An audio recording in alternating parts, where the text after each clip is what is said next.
Mersal media நேயர்களுக்கு அன்பு வணக்கங்கள். நான் உங்கள் தமிழ் பிரியன். ஏற்கனவே நம்ம அண்ணாமலை ஐயாவ பத்தி நெறையா பேசியிருக்கோம். அதன் தொடர்ச்சியாக இன்னும் அவர பத்தி தெரிஞ்சுக்க வேண்டிய விஷயங்கள் நெறையா இருக்கு. அவரோட பாலிடிக்ஸ் பத்தியும், அவரோட எடுத்து போற எந்த வழியில போறாரு அப்படின்றது நெறையா ஹிண்ட்ஸ் குடுத்துட்டு வராரு. அத பத்தி பேசுறதுக்கு நம்மிடம் இணைந்திருக்கிறார் அரசியல் விமர்சகர் திரு யோகேஷ் அவர்கள். வணக்கம் யோகேஷ். வணக்கம்.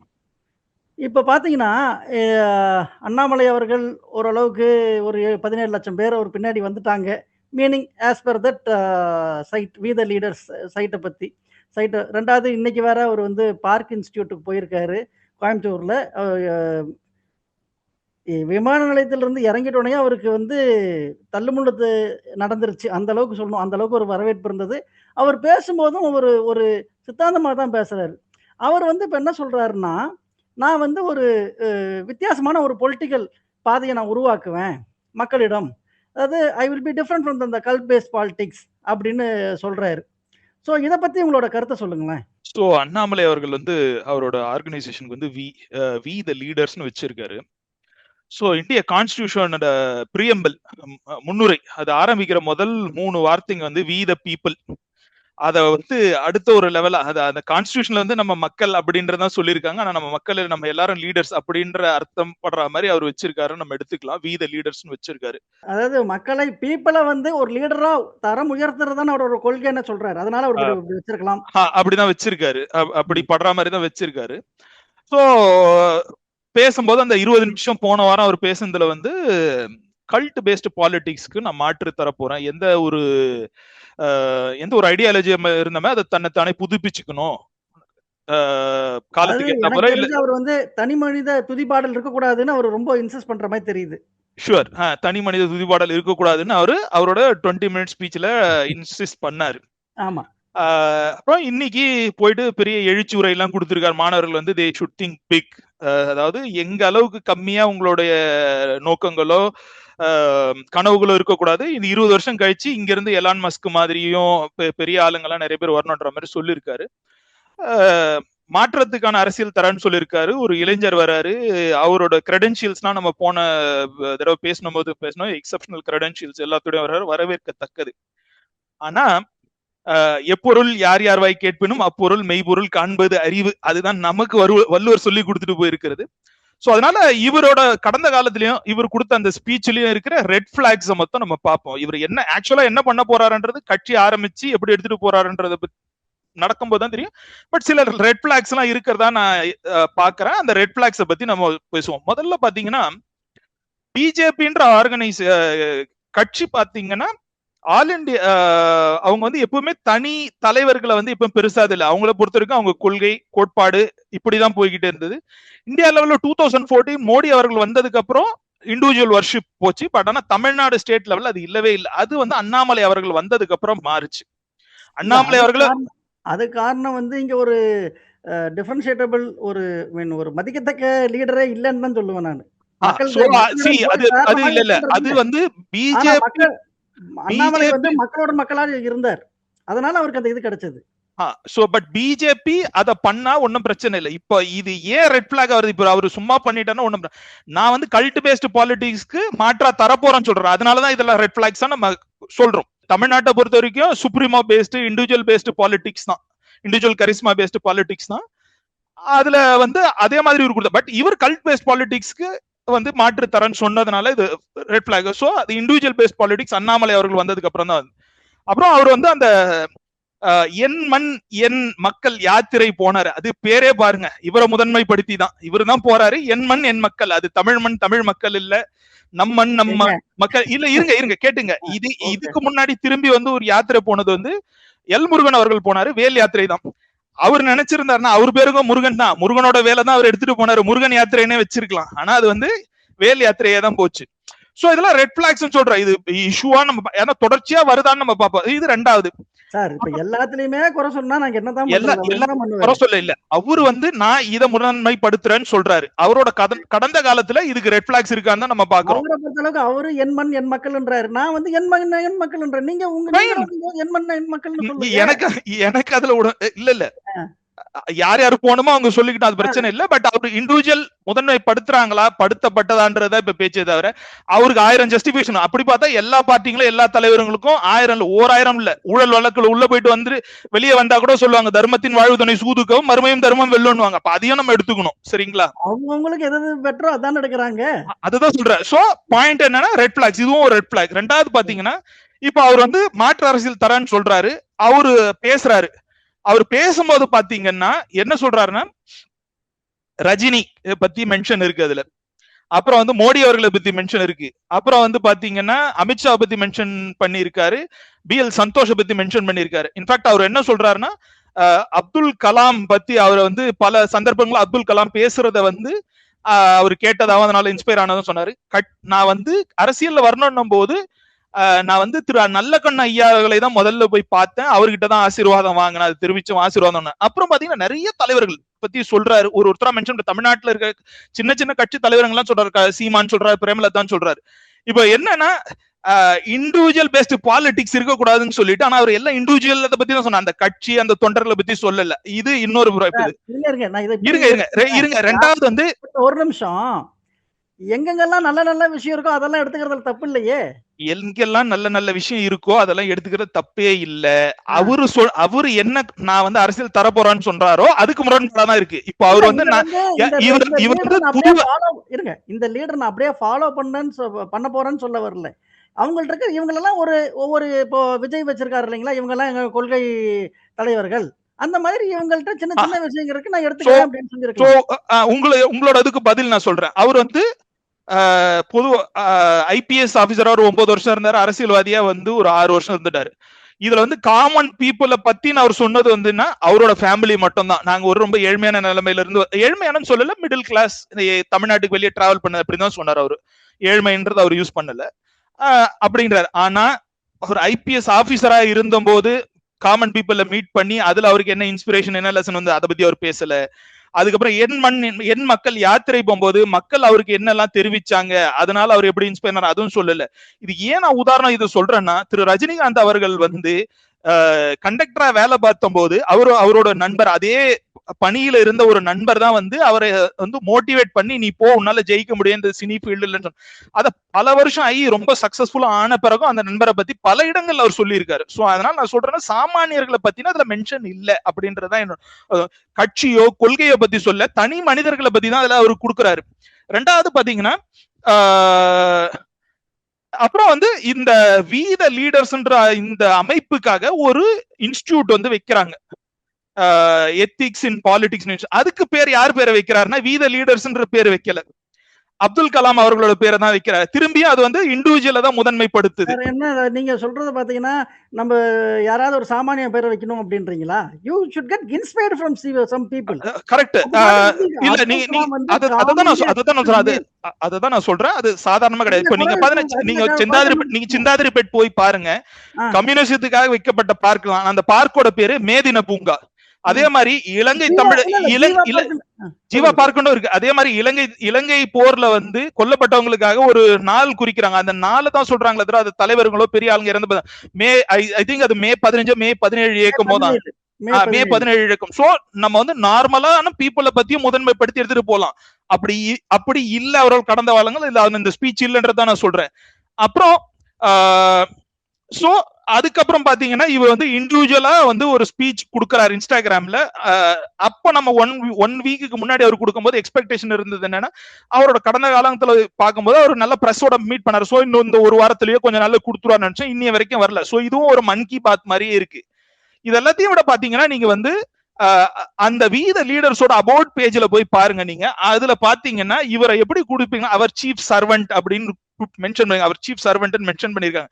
இந்த அவர் சீஃப் சர்வெண்ட்ன்றது எங்க போகுதுன்னா 2014 வருஷம் மோடிஜி அவர்கள் ஜெயிச்சதுக்கு அப்புறம் முதல் சுதந்திர தினத்தன்னைக்கு செங்கோட்டையில கொடி ஏத்திட்டு அவர் பேசும்போது நான் பிரதம மந்திரி இல்ல பிரதான சேவகன் அப்படின்னாரு. அந்த பிரதான சேவகன் அப்படின்றத இங்கிலீஷ் டிரான்ஸ்லேஷன் தான் சீஃப் சர்வெண்ட். 12 வருஷமா அந்த பிரதான சேவகன்றத எப்படி போயிட்டு இருக்கு நமக்கு தெரியும். பட் அவர் மேல இன்ஸ்பயர் ஆகி தான் வருவாரு. அந்த ஒரு வார்த்தையில ஒரு சேவகன் சொல்றது எவ்வளவு ஒரு பெரிய வார்த்தை. அத வந்து அது பெரிய வார்த்தை பண்றேன் அப்படின்னு சொன்னதை விட நான் உங்களுக்கு சேவை செய்யறேன்றது ஒரு நல்ல வார்த்தையா தானே எடுத்துக்கணும். வார்த்தை நல்லதா இருக்குதா இல்லைன்றது யாருக்கு வேணும்? நம்ம வந்து நம்ம we have not tested Annamalai till now. அதுதான் சொல்றேன். இப்ப இன்னிய டேட்ல வந்து அவர் வந்து நம்ம இவ்வளவு குறை சொன்னா நாளைக்கு இம்ப்ளிமெண்ட் பண்ணும்போது நீங்க எல்லாம் என்ன சொல்லுவீங்க? இது வந்து குறை சொல்லணுன்றதுக்காக சொல்றது இல்ல. அவர் வந்து நான் இந்த பாலிடிக்ஸ முன்னெடுக்க போறேங்கிறாரு. அந்த பாலிடிக்ஸ்க்கு அவர் பேசுனதுலயே அவர் முன்னாடி செஞ்சதுல இருக்க முரண்பாடு. நீங்க வந்து அவர் பத்தின விமர்சனங்கள்ல பெரும்பான்மை விமர்சனங்கள் அவர் கட்சிக்காரங்க வைக்கிறத நீங்க வந்து போய் பாத்தீங்கன்னா அவர் தன்னை முதன்மைப்படுத்தினாருன்றதுதான் அவர் அந்த கட்சியில அவருக்கு வந்து நிறைய எதிரிகள் சம்பாதிச்சு கொடுத்துன்னு சொல்லலாம், அதிருப்தி சம்பாதிச்சு கொடுத்தா அவரை முதன்மைப்படுத்தினாருன்றதுதான். சோ இது கடந்த காலங்கள் அவர் பண்ணி வார் ரூம் வந்து ஐடி விங் இருக்கும் போதும் அவர் வார் ரூம் வச்சிருந்தாரு. வார் ரூம் வச்சிருந்தா அதுல அவரை தான் முதன்மைப்படுத்தி தான் சோசியல் மீடியா இயங்குச்சுன்றதும் அவரை பத்தின விமர்சனங்கள் இருங்க. அப்படி இருக்கும்போது ஒரு leader, you want a leader to pull yourself outside that area இல்லையா?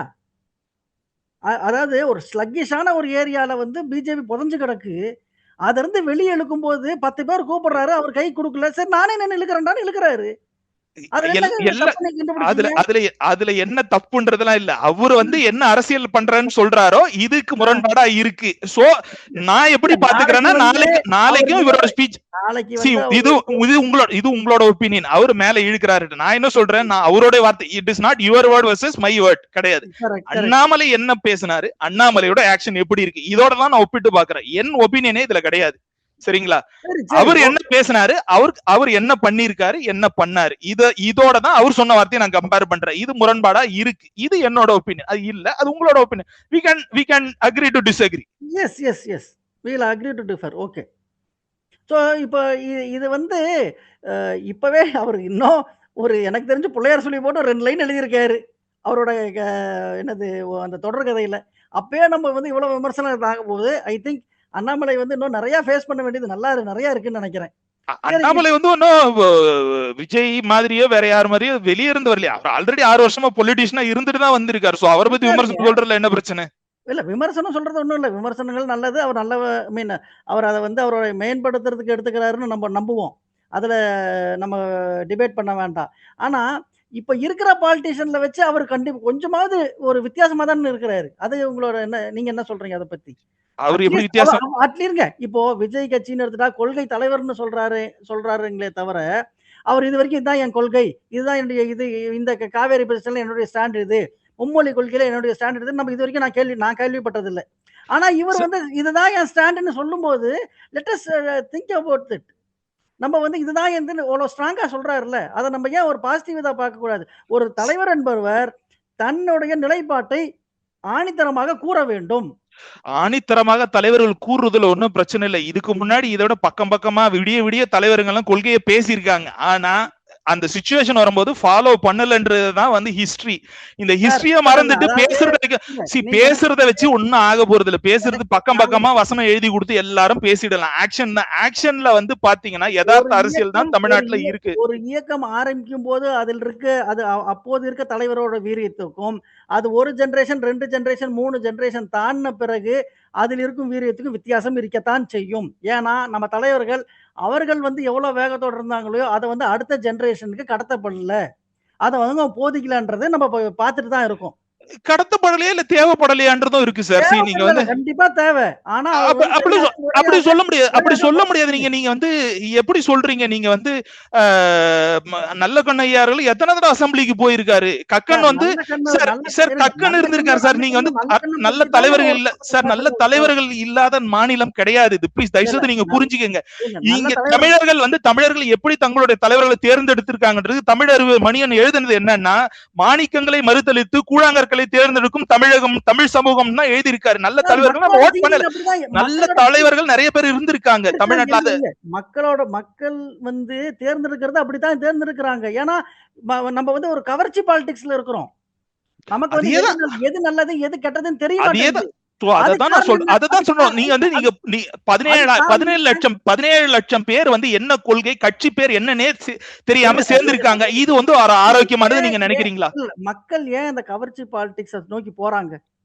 ஏன்னா அவங்களுக்கு தெரியல, அறியாமையில வச்சிருக்கீங்க. அப்ப 17 லட்சம் பேர் சேர்ந்தவங்களுக்கு என்ன சொன்னாங்க? கட்சிக்கு பேர் கிடையாது, கட்சிக்கு என்ன கொள்கைன்னு கிடையாது. 17 லட்சம் பேர் சேர்ந்தவங்களை நீங்க எப்படி சொல்லுவீங்க? அவர் வந்து இந்த 6 வருஷம் அவரோட நடவடிக்கை இருந்தது பாத்தீங்களா? தாவேகாக நீங்க சொல்ல 30 வருஷமா பொது வாழ்ல இருக்காரு, 30 வருஷமா நடிகரா இருக்காரு, 30 எல்லாத்தையும் சொல்லலாம். நம்ம எல்லாத்தையும் ஜஸ்டிஃபை பண்ணலாம். இல்ல எல்லாத்தையுமே ஜஸ்டிஃபை பண்ணலாம். களத்துக்கு வர்றதுக்கும் 2 வித்தியாசம். இவர் பாயிண்ட் இஸ், எனக்கு பிடிச்ச தலைவர் பண்ணா அது கரெக்ட், எனக்கு பிடிக்காத தலைவர் பண்ணா அது தப்பு அப்படின்னு போனா எல்லாமே ஜஸ்டிஃபை பண்ணிடலாம். நான் இது வந்து என்னோட விருப்பம் இல்ல, நான் வந்து அவரோட வார்த்தை வெர்சஸ் அவருடைய செயல், கடந்த கால செயல், இதை தான் நான் கம்பேர் பண்றேன், அவ்வளவுதான். அப்படி பார்த்தா எல்லாமே ஜஸ்டிஃபைபிள் தான். Every single thing is justifiable in this world. அப்படி போனா எதுக்குமே இது விலக்கு இல்ல. சரி, உங்க கருத்துக்களை பதிவு பண்ணிட்டீங்க, அதை நாங்க நோட் பண்ணிக்கிறோம். இப்போ பிஜேபிக்கு வருவோம். இப்போ இவர் பிஜேபில இருந்து வெளியே வந்துட்டாரு. தமிழிசையும் சரி, ராமன் சீனிவாசனும் சரி, இவர் சென்றதால் எங்களுக்கு எந்த பாதிப்பும் கிடையாது அப்படின்னு வெளிப்படையா சொல்றாங்க. அமித்ஷாவும் தோராயமா அப்படிதான் சொல்லியிருக்காரு மாதிரி தெரியுது. எக்ஸாக்ட் வேர்ட்ஸ் எனக்கு தெரியல. இத பத்தி நீங்க என்ன சொல்லுங்க பார்க்கலாம். நான் என்ன சொல்றது, குருமூர்த்தி என்ன சொல்லியிருக்காருன்னு பாத்துருவோம் முதல்ல.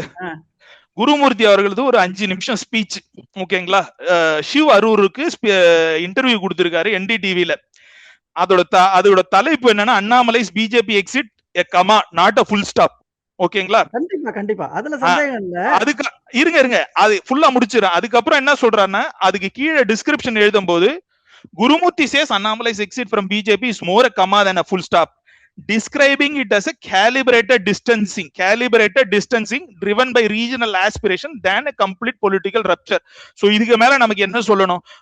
அதாவது அந்த சங் பரிவாரில் இருக்கிறவங்களுக்கு வந்து பிரம்ம ரிஷி பட்டம் கொடுக்கறதுக்கு ஒரு வசிஷ்டர் மாதிரி இருக்காருன்னா குருமூர்த்தியே சொல்லிட்டாரு.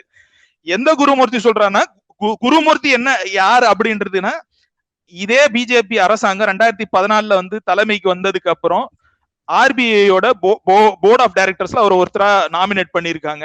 அமித்ஷா அவரை வீட்டுல எல்லாம் போய் பாத்துருக்காரு. அவர் சொல்றாரு, இதுக்கு மேலேயே அவர் இன்னொன்னு என்ன சொல்றாருன்னா, எப்பவுமே ஒரு கட்சியை விட்டுட்டு யாராவது ஒருத்தர் போறாங்கன்னா, அந்த கட்சியை விட்டுட்டு போறவர் கட்சியை திட்டுவாரு, கட்சியும் அவர் மேல கோபமா இருக்கும். ஆனா இந்த இதுல நடக்கவே இல்லை. இதுக்கு உதாரணம் யார கொடுக்குறாங்க, இன்னும் ரொம்ப beautiful.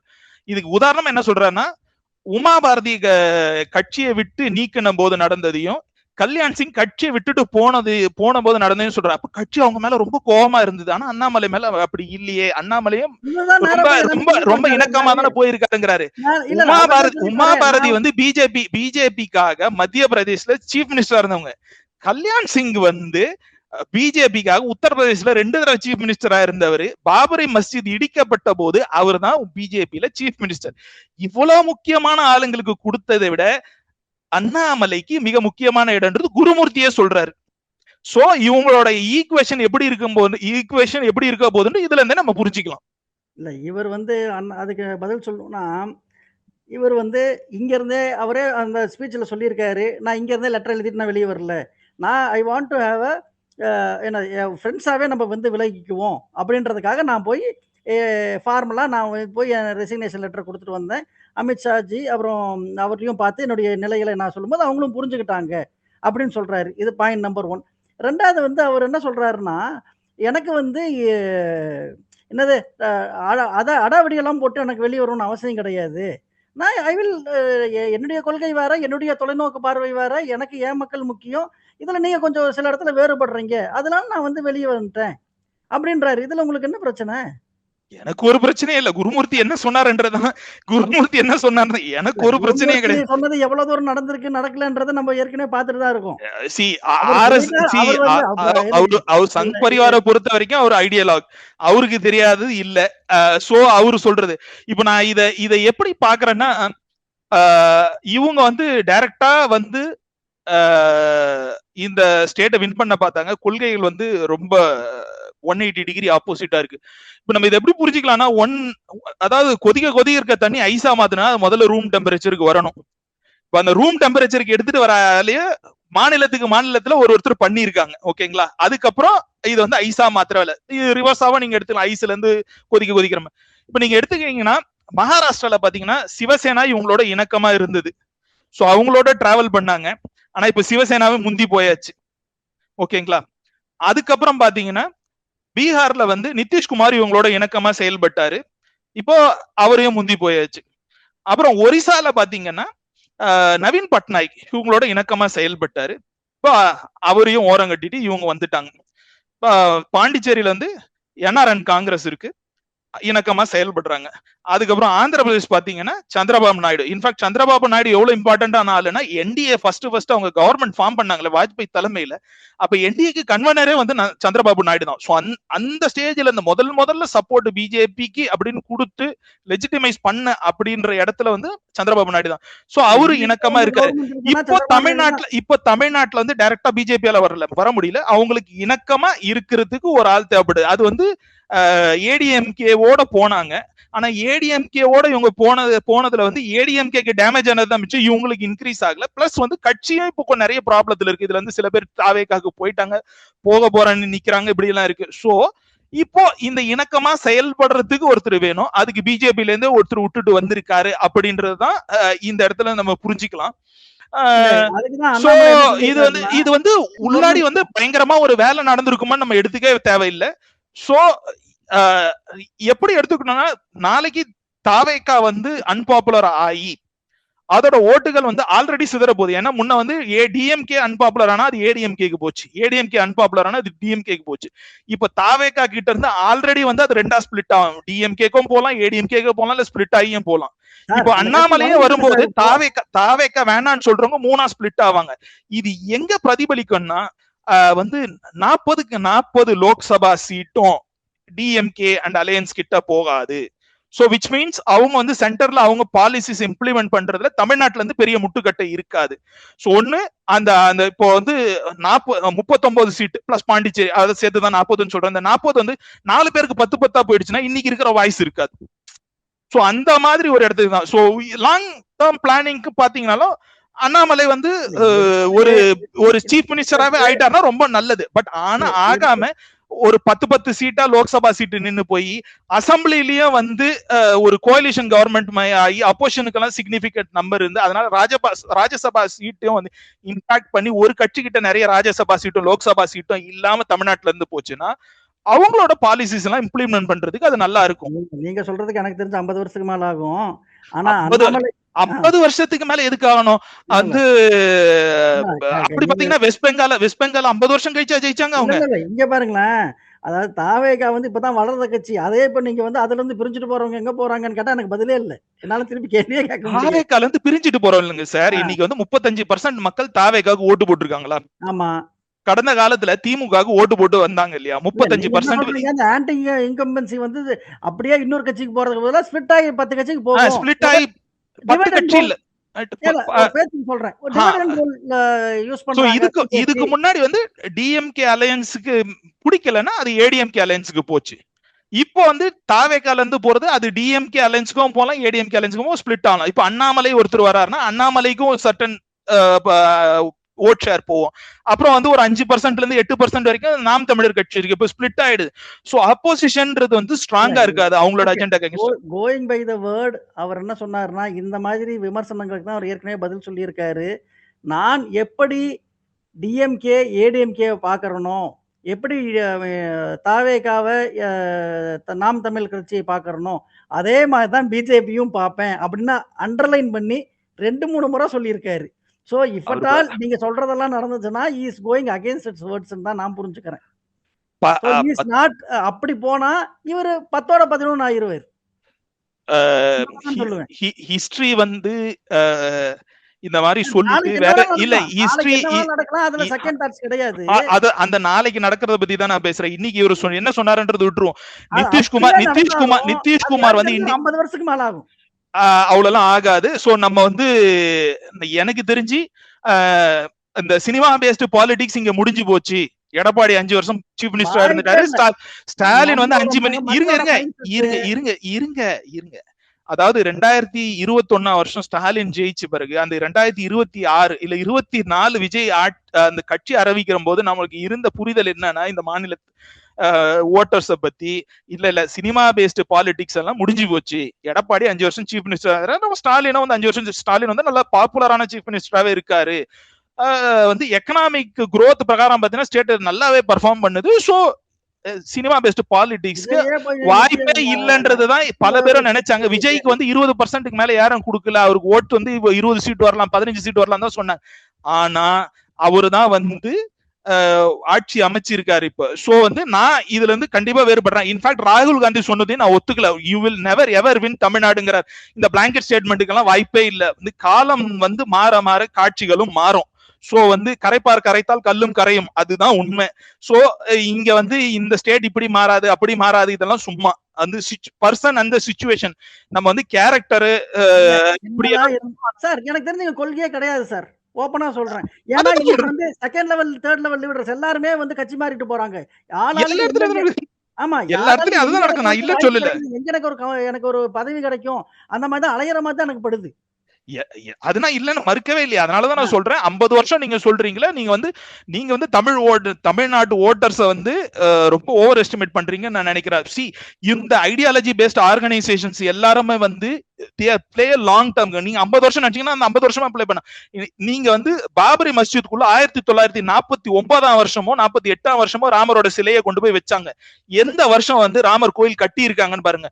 they have played 80-year game. நீங்க வந்து 50 வருஷம் சொன்னாலும் we lose by 30 years. சரி பாப்போம். அது வந்து எனக்கு தெரிஞ்சு இன்னும் நம்மளோட ஜீனா இல்ல டிஎன்ஏவான்னு தெரியல. நம்ம தமிழ்நாடும் சினிமாவும் எனக்கு தெரிஞ்ச அரசியல்ல பின்னி பிணைஞ்சுதான் இருக்கு. அத வந்து பிரிச்சுட்டு வரணும்னா எனக்கு தெரிஞ்ச அண்ணாமலை மாதிரியோ இல்ல வேற ஏதாவது மாதிரி தெரியல. ஏன்னா இப்போதைக்கு இருக்கிறதுக்கு நான் அண்ணாமலை சொல்றேன்.